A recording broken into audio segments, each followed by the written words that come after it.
Hi friends, welcome back to my YouTube channel Kaveri Kannada vlogs.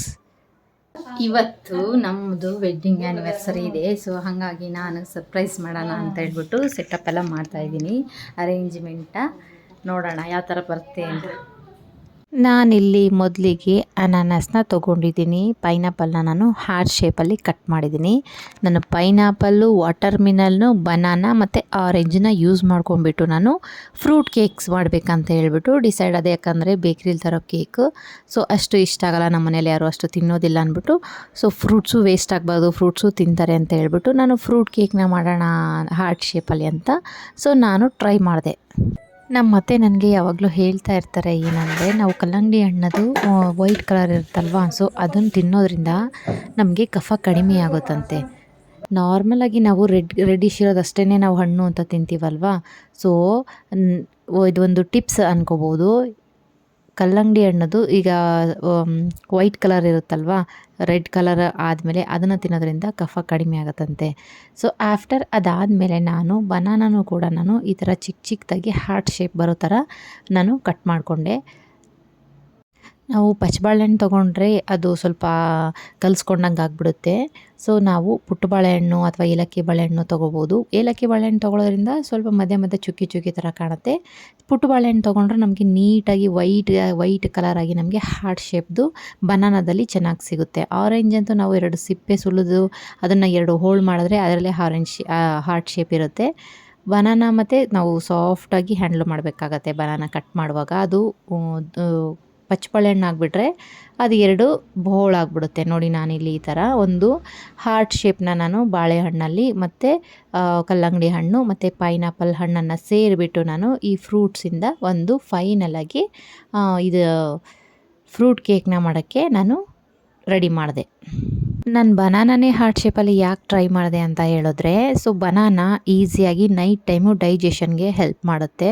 ಮತ್ತು ನಾವು night time ಯಾವುದಾದ್ರೂ ಹೆಲ್ತ್ಗೋಸ್ಕರ ತಿನ್ನಬೇಕು ಅಂತ ಅಂದರೆ ಬನಾನಾ ಒಂದೇ ತಿನ್ಬೋದಂತೆ. ಯಾಕಂದರೆ ಮಿಕ್ಕಿರೋದೆಲ್ಲ ಡೈಜೆಷನ್ಗೆ ಸ್ವಲ್ಪ ಕಷ್ಟ ಆಗುತ್ತೆ, ಲೇಟ್ ಡೈಜೆಷನ್ ಆಗುತ್ತೆ. ಸೊ ವಾಟರ್ ಮಿಲನ್ನು ಮತ್ತು ಒಂದು ಬನಾನಾ ನಮಗೆ ಈಸಿ ಡೈಜೆಷನ್ ಆಗೋಕ್ಕೆ ಸಹಾಯ ಮಾಡುತ್ತೆ ಅನ್ನೋದೊಂದು ನನಗೆ ಥಾಟ್ ಇತ್ತು. ಸೊ ಹಾಗಾಗ್ಬಿಟ್ಟು ನಾನು ಬನಾನಾ ಮತ್ತು ವಾಟರ್ ಮಿಲನನ್ನು ನಾನು ಚೂಸ್ ಮಾಡಿ ನಾನು ಕೇಕ್ನ ಪ್ರಿಪೇರ್ ಮಾಡಿದೆ. ನಾನು ಇದನ್ನು ಆನ್ಲೈನಿಂದ ತರಿಸಿದ್ದೀನಿ, ಆ್ಯನಿವರ್ಸರಿ ಅನ್ನೋದನ್ನು. ಮತ್ತು ಸ್ವಲ್ಪ ಫ್ಲವರ್ ತರಿಸಿದ್ದೀನಿ ಡೆಕೋರೇಷನ್ ಮಾಡೋಣ ಅಂತ. ನಾನೆಲ್ಲ ಡೆಕೋರೇಷನ್ ಮಾಡೋಕ್ಕೆ ಹೋಗ್ತಾಯಿದ್ದೀನಿ. ಇವಳು ನೋಡಿದ್ರೆ ಎಲ್ಲನೂ ಕಿತ್ತಾಗ್ತಾಯಿದ್ದಲ್ಲಿ ಕೊಡೋ ನಾನೇ ಬರೆದಿದ್ದೀನಿ ನಮ್ಮ ಪಾಪನ ಹತ್ರ ಇಡ್ಸೋಣ ಅಂತ ಹೇಳ್ಬಿಟ್ಟು ಆ್ಯನಿವರ್ಸರಿ ಪಪ್ಪ ಮಮ್ಮ ಅಂತ.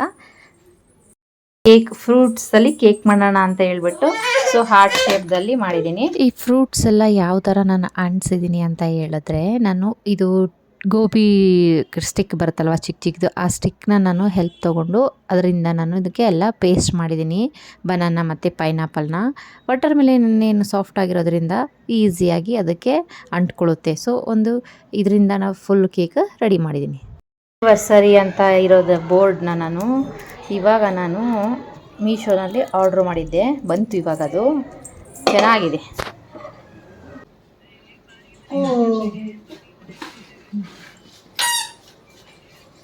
ಅವಾಗಿಂದ ಕೊಡ್ಲಾರ್ದಂಗೆ ಇರ್ತೀನಿ ಒಟ್ಟ ಕಾಸ ಯೂಸ್ ಮಾಡಿಲ್ಲ.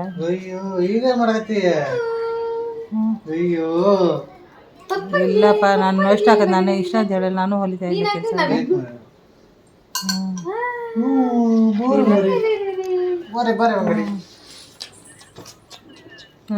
ಪಾಪದಾಳಿದ್ದೆ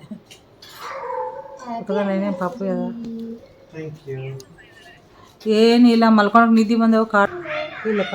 ನನಗೆ ಯಾಕಂದ್ರೆ ನಾನು ಹೊಲಿದಿದ್ದೀನಿ ಇಷ್ಟೊತ್ತಿಗೆ ಇಷ್ಟೊಂದು ಕೊಡೋದಕ್ಕೆ ಪಾಪ ಅವರೊಬ್ಬರಿಂದನೇ ಮಾಡಬೇಕಲ್ಲ, ಅದಕ್ಕೆ ಕೊಡ್ತೇನೆ. ನಾನು ಕೈಯಾಗಿದ್ರತ್ತೇನಪ್ಪ. ಮನೆಯಲ್ಲಿ ಹೆಣ್ಮಗು ಇದ್ದರೆ ಅಮ್ಮಂದಿರು ಬೆಳಗ್ಗೆಯಿಂದ ಸಂಜೆವರೆಗೂ ಎಷ್ಟಾದರೂ ನೋಡ್ಕೊಂಡಿರಲಿ, ಅದು ಲೆಕ್ಕನೇ ಬರಲ್ಲ. ಅವರಪ್ಪ ಬಂದ ತಕ್ಷಣ ಅವರಪ್ಪನ ಮುದ್ದಾಡೋದೇನು, ಮುತ್ತು ಕೊಡೋದೇನು, ಎಲ್ಲರ ಮನೆಯಲ್ಲೂ ಇದು ಒಂದು ಅನುಭವ ಆಗಿರುತ್ತೆ. ನನ್ನ ಮಗಳಂತೂ ಅವರಪ್ಪ ಬಂದ ತಕ್ಷಣ ಅವರಪ್ಪಂಗೆ ಹಗ್ ಮಾಡೋದೇನು, ಮುದ್ದಾಡೋದೇನು, ಅಷ್ಟು ಪ್ರೀತಿ ಮಾಡ್ತಾಳೆ ಅವರಪ್ಪಂಗೆ. ಹೆಣ್ಮಕ್ಳು ಅಂದರೆ ಸಾಮಾನ್ಯವಾಗಿ ಹೀಗೆ ಇರ್ತಾರಲ್ವ, ಅಪ್ಪನ ಜೊತೆ ಸ್ವಲ್ಪ ಬಾಂಡಿಂಗ್ ಜಾಸ್ತಿ. ಅದೆಲ್ಲ ಆದಮೇಲೆ ನನ್ನ ಮನೆಯವರು ಫ್ರೆಶ್ ಆಗಿ ಬರ್ತೀನಿ ಅಂತ ಅನ್ನೋ ಅಷ್ಟರಲ್ಲಿ ನಾನು ಕ್ಯಾಂಡಲ್ಸ್ ಎಲ್ಲ ಹಚ್ಚಿಟ್ಟೆ. ಆ್ಯಕ್ಚುಲಿ ನಾನು ಒಂದು ಝೆಪ್ಟೋನಲ್ಲಿ ಆರ್ಡ್ರ್ ಮಾಡಿದ್ದೆ. ಹಾರ್ಟ್ ಶೇಪ್ದು ಕ್ಯಾಂಡಲ್ ಬಂದಿತ್ತು ಮತ್ತು ಒಂದು ಕಪ್ ಕೇಕ್ ಥರ ನಾನೇ ಪ್ರಿಪೇರ್ ಮಾಡಿದ್ದೆ. ಸೊ ಟೇಬಲ್ ಮೇಲೆ ನಾನು ಫ್ಲವರ್ಸ್ ಎಲ್ಲ ಹಾರ್ಟ್ ಶೇಪಲ್ಲಿ ಹಾಕಿಬಿಟ್ಟು ನಾನು ರೆಡಿ ಮಾಡಿದ್ದೆ. ಸೊ ಯಾವುದೇ ಒಂದು ಡೆಕೋರೇಷನ್ ಅಂತ ಹೇಳಿದ್ರೆ ಫ್ಲವರ್ ಎಸ್ಪೆಷಲಿ ರೋಸು ನಮಗೆ ಹಾರ್ಟ್ಗೆ ಹತ್ತಿರ ಆಗಿರೋಂತಹ ರೋಸ್ ಇಲ್ಲಾಂದರೆ ಡೆಕೋರೇಷನ್ ಕಂಪ್ಲೀಟೇ ಆಗಲ್ಲ. ಸೊ ನಾನು ರೋಸ್ನ ಯೂಸ್ ಮಾಡ್ಕೊಂಡ್ಬಿಟ್ಟು ಹಾರ್ಟ್ ಶೇಪಲ್ಲಿ ನಾನು ಟೇಬಲ್ ಮೇಲೆ ಡ್ರಾ ಮಾಡಿದ್ದೆ. ಸೊ ಅದೊಂದು ಚೆನ್ನಾಗಿ ಕಾಣಿಸ್ತಾ ಇತ್ತು. ನೈಟ್ ಟೈಮಲ್ಲಿ ನಮಗೆ ಕ್ಯಾಂಡಲ್ಸ್ ಹಚ್ಚಿದ್ರೆ ಏನೋ ಒಂಥರ ಖುಷಿ ಅಲ್ವಾ ನೋಡೋಕ್ಕೆ. ಸೊ ಆ ಒಂದು ಡೆಕೋರೇಷನ್ಸ್ ಎಲ್ಲ ನಮ್ಮ ಮನೇಲೂ ಇಷ್ಟ ಆಯಿತು. ನನ್ನ ಹಸ್ಬೆಂಡ್ಗಂತೂ ತುಂಬ ಇಷ್ಟ ಆಯಿತು. ಏನೂ ಸರ್ಪ್ರೈಸ್ ಆಗಿಲ್ಲ ನೀನು ಮಾಡ್ತೀಯಾ ಅಂತ. ಏನೇ ಅಂದ್ರೂ ಅವ್ರು ಖುಷಿಯಾಗಿದ್ರೆ ನಮ್ಗೆ ಖುಷಿ ಅಲ್ವಾ. ಸೊ ನಾನು ಆ ಥರ ಒಂದು ಪ್ಲ್ಯಾನ್ ಇಟ್ಕೊಂಡ್ಬಿಟ್ಟು ಅವ್ರಿಗೆ ಸರ್ಪ್ರೈಸ್ ಕೊಟ್ಟು ಹ್ಯಾಪಿಯಾಗಿರ್ಬೇಕು ಅವರು ಅಂತ ಹೇಳ್ಬಿಟ್ಟು ನೋಡಿ ನಮ್ಮದು ಫೈನಲಾಗಿ ಬಂದ್ಬಿಟ್ಟು ಈ ಥರ ಕಾಣಿಸ್ತಾ ಇತ್ತು. ಚೆನ್ನಾಗಿ ಕಾಣಿಸ್ತಾ ಇದೆ ಅಂತ ನಮ್ಮ ಮನೇಲೂ ಅಂತ ಅಂದರು. ಎಕ್ಸ್ಪೆಕ್ಟ್ ಮಾಡಿರಲಿಲ್ಲ ಅವರು ಕೂಡ. ಚೆನ್ನಾಗಿ ಬಂತು ಫೈನಲಾಗಿ ನಾನು ಮಾಡಿರೋಂಥ ಡೆಕೋರೇಷನ್ನು ಸಕ್ಸಸ್ ಆಯಿತು. ನಾನು ಮಾಡಿದಂತಹ ಕಪ್ ಕೇಕ್ನ ಅವರು ಕಟ್ ಮಾಡಿಕೊಂಡು ನಾವಿಬ್ಬರು ತಿಂದ್ವಿ. ಸೊ ಸೆಲೆಬ್ರೇಷನ್ ಎಲ್ಲ ಮುಗಿದ ಮೇಲೆ ನಮ್ಮ ಮನೆಯವ್ರಿಗೆ ಇಷ್ಟ ಆಗಿದ್ದರಿಂದ ನಾವು ಅದೆಲ್ಲ ಆದಮೇಲೆ ಒಂದೆರಡು ನನ್ನ ಮಗಳ ಜೊತೆ ಫೋಟೋಸ್ ತೊಗೊಂಡು, ನನ್ನ ಮಗಳಿಗಂತೂ ಯಾವಾಗ ರೋಸ್ ಪೆಟಲ್ಸ್ನೆಲ್ಲ ನಾನು ಅವಳಿಗೆ ಆಟ ಆಡ್ತೀನೋ ಅನ್ನೋ ಒಂದು ಖುಷಿಯೇ ಇತ್ತು. ಮಕ್ಕಳಿರೋ ಮನೆಯೇ ಹಾಗಲ್ವಾ, ಯಾವಾಗಲೂ ನಾವು ಏನಾದರೂ ಮಾಡೋಕ್ಕೆ ಹೋದರೂ ಕೂಡ ಅವಳು ಅದನ್ನು ಕೆಡಿಸ್ತಾನೇ ಇರ್ತಾಳೆ. ಈ ಒಂದು 4 ಇಯರ್ಸಲ್ಲಿ ಎಷ್ಟು ಸಲ ಜಗಳ ಮಾಡಿದ್ದೀವಿ, ಎಷ್ಟು ಸಲ ಹ್ಯಾಪಿ ಆಗಿದ್ದೀವಿ, ಎಷ್ಟು ಸಲ ಖುಷಿಯಾಗಿದ್ದೀವಿ. ಅಂತೂ ಇಂತೂ ನಾವು ಫೈನಲ್ 4 ಇಯರ್ಸ್ ಕಂಪ್ಲೀಟ್ ಮಾಡಿದ್ವಿ. ನಾವಿವಾಗ ಹೊರಗಡೆ ಊಟಕ್ಕೆ ಹೋಗೋಣ ಅಂತ ಹೋಗ್ತಾ ಇದ್ದೀವಿ. ಒಂದು ಬಟ್ಟೆ ಇಟ್ಕೋ. ಯಾವುದಾದ್ರೂ ಡ್ರೆಸ್ ಹಾಕ್ಕೊಳ್ಳಿ, ಯಾವುದಾದ್ರೂ ಫಂಕ್ಷನ್ಗೆ ಡ್ರೆಸ್ ಹಾಕು, ನಮ್ಮ ಮನೆಯವರು ಕಮೆಂಟ್ ಮಾಡೋದೇ ಏನಾದರೂ ಒಂದು ಕಮೆಂಟ್ ಮಾಡೇ ಮಾಡ್ತಾರೆ. ಯಾಕಂದರೆ ಅವರೇ ಅಲ್ವಾ ಕಮೆಂಟ್ ಮಾಡಬೇಕಾಗಿರೋದು, ನಮ್ಮ ಇಷ್ಟ ಕಷ್ಟಗಳನ್ನೆಲ್ಲ ನೋಡೋರೆ ಅವರಲ್ವಾ. ಸೊ ಅದೆಲ್ಲ ಆದಮೇಲೆ ನಾವೊಂದು ರಾಜಾ ಹುಲಿ ಹೋಟೆಲ್ಗೆ ಹೋದ್ವಿ. ಸೊ ಅಲ್ಲಿ ಸ್ವಲ್ಪ ಲೈಟಾಗಿ ಡಿನ್ನರ್ ಮಾಡ್ಕೊಂಡು ಬರೋಣ ಅಂತ ಹೇಳ್ಬಿಟ್ಟು ಸೊ ಅಲ್ಲೊಂದೆರಡು ಫೋಟೋಸ್ ತೊಗೊಂಡೆ. ಅಲ್ಲೊಂದು ಶಾಪಲ್ಲಿ ಚೆನ್ನಾಗಿರೋ ನಮ್ಮ ಹಿರಿಯ ಕಲಾವಿದರದೆಲ್ಲ ಫೋಟೋಸ್ ಹಾಕಿದ್ರು. ರಾಜ್ಕುಮಾರ್ ಸರು, ಅಂಬರೀಷು, ವಿಷ್ಣುವರ್ಧನ್ ಸರ್ ಅವ್ರದ್ದೆಲ್ಲ. ಸೊ ಅಲ್ಲಿ ನಮಗೆ ಏನು ಪ್ರಾನ್ಸು ಮತ್ತು ಫಿಶ್ಶು ಮತ್ತು ಲೈಟಾಗಿ ಬಿರಿಯಾನಿ ಅದೆಲ್ಲ ತೊಗೊಂಡ್ಬಿಟ್ಟು ನಾವು ಡಿನ್ನರ್ನೆಲ್ಲ ಮುಗಿಸ್ಕೊಂಡ್ಬಿಟ್ಟು ನಾವು ರಿಟರ್ನ್ ಮನೆ ಕಡೆ ಹೊರಟ್ವಿ. ಸೊ ನನಗಂತೂ 4 ಇಯರ್ಸ್ ಕಂಪ್ಲೀಟ್ ಆಗಿದ್ದು ಫುಲ್ ಖುಷಿಯಾಗಿದೆ. Thank you for watching.